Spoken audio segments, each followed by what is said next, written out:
এর আগে লাইভ ক্লাসেতে ছিলেন? হ্যাঁ, আচ্ছা, ওইটা কেমন লেগেছে? এবং আজকের যে সেশনটা করতেছে সেটা কেমন লাগছে? এবং একটা অ্যানাউন্সমেন্ট দেওয়া হলো, ফার্স্ট দিবস সেটা দিল। সেটা টোটালটা আপনার কেমন লাগছে মূলত? আচ্ছা, গত লাইভ ক্লাসটা করেই আমার কাছে মনে হয়েছে যে এটা একটা জেনুইন জায়গা, অথেন্টিক জায়গা। যেখান থেকে আমি এর আগেও আমি অনেক কোর্স করেছি। কিন্তু আ সেটা যেকোনো কারণেই হোক এটা আমার জন্য ফ্রুটফুল হয়নি। বাট ফারদিন ভাইয়ের এই কাজটা লাইভটা করে আমার কাছে মনে হয়েছে যে এখানে এটা একটা আ ভালো একটা জায়গায় আমি হয়তোবা যেতে পারছি বা এরকম একটা কিছু। তো যখন নাকি ওইখানেই লাইভ ক্লাসে বলল যে রেজিস্ট্রেশন করতে যারা অফলাইনে থাকতে চান, আমি সাথে, সাথে ওটা ট্রাই করেছি এবং আমি একটু বোধহয় রাশ ছিল। তো ওইটা আমি রেজিস্ট্রেশন করতে পেরেছিলাম।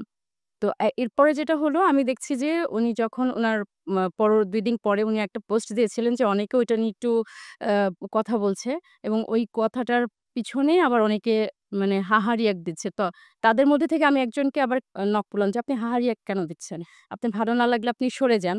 কিন্তু আপনি হাহা রিঅ্যাক্ট দিচ্ছেন কেন?" তো উনি বলল যে, "আমরা তো আসলে ঢাকার বাইরে থাকি। ওখান থেকে আমরা কিভাবে যাবো অফলাইনে?" আমি বললাম, "আপনি সেটা উনাদের সাথে আলোচনা করেন। উনারা নিশ্চয়ই একটা পদ্ধতি বলে দিবে। আপনি মানে এই হাহারি একটার কারণে তো আরো ১০ জন মিসগাইডেড হচ্ছে। তো উনি বলল যে, "আপনি কি যাচ্ছেন?" আমি বলছি, "আমি সাথে, সাথে রেজিস্ট্রেশন করেছি।"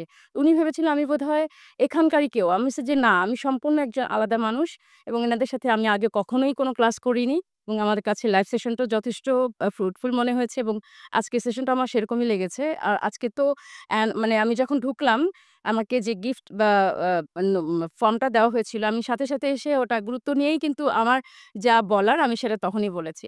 কিন্তু এইটা করার পর উনি যখন সেশনটা বললেন এবং ফর্ম ফিল আপটা করতে বললেন পরে, তখন আমার মনে হচ্ছে যে আমি আরো অনেক কিছু তাহলে লিখতে পারতাম। কারণ ইন্সপিরেশন এর জায়গা কিন্তু ছিল। বাট আমি সেটাই জমা দিয়েছি যেটা আমি আসলে আগে থেকেই গুরুত্ব দিয়ে ভেবেছি সেটাই।